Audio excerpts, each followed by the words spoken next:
Shedeur's been doing nothing but keeping quiet, working, minding his business, driving the speed limit hopefully, and doing everything he needs to do to prepare for this upcoming season. $250 million in rookie jersey sales for Shedeur Sanders, which means he's going to commission $14 million. He only made $4.6 million from his rookie contract. So he's already made more than most second, third, whatever. The league tried to laugh this off. Fifth round project. Stash him on the bench, sell a few shirts to the college fan base, and call it a day. And then the receipts hit like a thunderclap. Nike is preparing a record-breaking extension that would make Shedeur Sanders the highest-paid rookie endorser anyone's ever seen, and the kid just detonated $250 million in jersey sales before playing a regular season snap.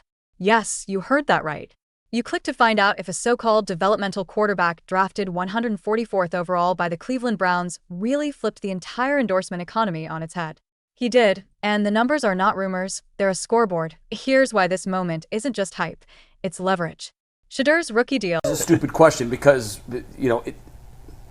it's limited.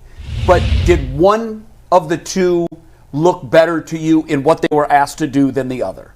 In just throwing the ball, it's not close. Shedeur Sanders. It's not close not either. Close. No. Wow, that's okay. Now that's news. That's news. But let me couch that by saying this is rookie minicamp. Sure. No pads, no full speed. Is worth $4.6 million across 4 years. His cut from those jersey sales alone? $14 million. Do the math. The endorsement tail is wagging the NFL dog. And behind that math is the clause that has front offices whispering like it's a trade secret, the prime equity clause, baked into his rookie contract, granting him a slice of revenue tied to his name, image, and likeness, merch, sponsorships, content, the receipts on everything from jerseys to behind-the-scenes footage. That's not employee treatment. That's partner treatment. If you're an owner, you're intrigued. If you're an agent, you're printing templates.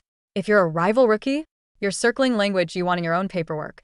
And because this is bigger than a contract quirk, here's what we're about to unpack together. First, how a fifth-rounder out-earned his base salary with one product line and made a billionaire brand lean all the way in. Then, the real flashpoint, the power shift this triggers if other rookies start demanding equity structures, and how Nike is already positioning Shedeur as a decade-long cultural asset, not just a seasonal ad face. After that, the uncomfortable part, the smear campaigns, the coded character critiques, the speeding ticket megaphones that suddenly sounded a lot louder for him than for veterans with the same citations. And if you stick with me, I'll show you why the preseason tape, the locker room politics, and a minor oblique scare are not just football notes. They're the hinges the entire experiment swings on. Because this story isn't about whether a quarterback can sell merch. It's about whether a new model of athlete empowerment can win games and win the market at the same time. Let's start where the old guard least expected to be humbled, by a cash register. The headline they couldn't spin away $250 million in rookie jersey sales. A number like that doesn't travel. It stampedes. At the typical player cut, that's roughly $14 million into Shedeur's pocket, triple his entire 4-year base before the season even starts. Context, he's the 144th overall pick. Application, the Browns have a quarterback who has already proven he can make the league money, the way few rookies ever have, and he has the contract language to participate in that value directly. Framing, expectations said project, reality said profit center. And buried in the fine print is the provocation keeping GMs up at night. If one fifth-round pick can negotiate a prime equity clause and turn it into a tidal wave, what happens when the next top 10 prospects agent shows up with a sharper pen? Here's the plot twist that turns a financial win into a playbook rewrite. Nike didn't stumble into this. They bet on it. Back in 2024, while Shedeur was carving up college defenses at Colorado, Nike turned him into their first marquee nil football athlete of this generation, echoing the aura of his father Deion's '92 era Air Diamond turf swagger, modernized. By the time the 2025 draft loomed, Nike had already aligned the machine. They broke months of silence to spotlight him across their socials. They built product on a runway, not a whim, exclusive cleats, custom sneaker colorways, campaign lines that read like prophecy. Only a matter of time. That wasn't poetry. That was a production schedule. And then the draft happened, and it didn't happen the way the mock drafts promised. The buzz said first round. The cautious crowd said second at worst. Reality? Fifth round, 144th overall, Cleveland. Overnight, the talking points materialized.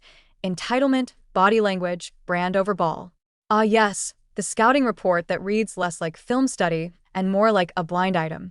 You could almost hear the rustle of the old binder. Call someone flashy. Question his focus. Pretend branding is a distraction rather than an asset, and hope the market believes it. The subtext? The very clause now making him a trailblazer. The prime equity language. Spooked rooms that prefer rookies to smile, sign, and say thank you. Expectation. He'd bend to the old rules. Reality. He bent the market instead. Football still lives on tape, though, and Shedeur gave them tape. Preseason versus Carolina, he's efficient and poised. 14 completions, 138 yards, 2 touchdowns, ball out quick, command steady. Within hours, Nike drops an ad capturing that signature watch celebration like a brand stamp. Only a matter of time.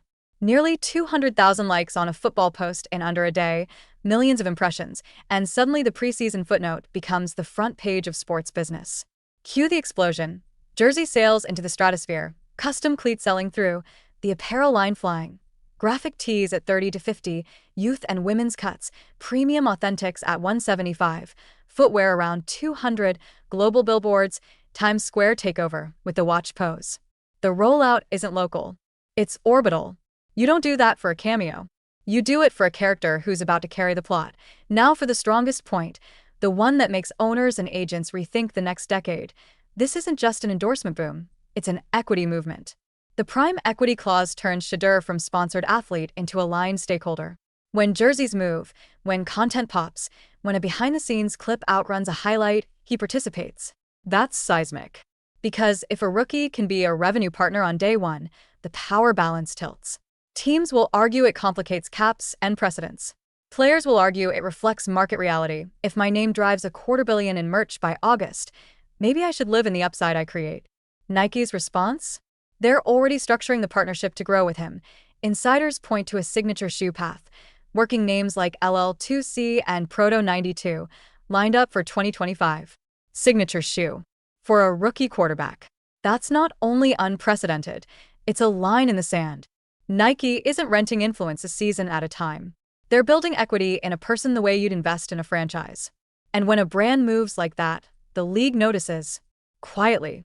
Nervously, of course. When the money swells, so does the noise. This summer's speeding citations, 91 in a 65, 101 in a 60, became the loudest moral panic of the month. Context: he's hardly the first Browns player to see blue lights in the rearview. Application: the coverage around Shedeur somehow turned louder, harsher, and more personal than it did for veterans like Myles Garrett who've had similar incidents. Framing: confidence is swagger when certain quarterbacks show it and attitude when others do. The double standard isn't subtle, it's fluorescent. And yet he doesn't clap back. He keeps quiet, keeps training, lets numbers do the interviews. That restraint isn't passive, it's strategy. Silence, then sales. Step back into the building for a second because locker rooms don't care about ad metrics. They care about depth charts. The Browns have veterans like Joe Flacco in the room and rookies like Dylan Gabriel jockeying for reps. In preseason, Shedeur's passer rating sits at 106 while Gabriel's is 66 with a pick. The film favors him. Timing, rhythm, accuracy under quick reads. But that's not the end of the story. Politics is a position group in the NFL. There's a minor oblique injury tagged as no big deal, but minor injuries become major story levers when coaches need a reason to slow the timeline. It's not sabotage. It's how the machine buys itself patience. One hit, one nagging tightness, and they say, let's not rush development. Meanwhile, the business is sprinting a 4-3. That tension, football patience versus marketing momentum, is the tightrope every snap will now test. Let's zoom back to the brand war room because the product strategy here is a case study. Nike didn't just toss his name on a jersey and call it innovation. They built an ecosystem. On-field cleats seated to the right eyes, off-field sneakers with heritage DNA, apparel tiers that meet the kid in homeroom and the diehard in the dog pound, a pose that doubles as a logo, and media that feels like story, not sales. And the data says it's landing. Engagement on Nike football posts has quadrupled against their usual baseline since the Shedeur campaign's hit. Influencers and even rival brand staffers are passing around the content like it's a highlight, not an ad. When marketing turns into culture, it stops needing a budget to travel, but let's not romanticize this into inevitability. The NFL remains the harshest pragmatist in American sports. Nothing buries a narrative faster than losing, and nothing sanctifies one like winning.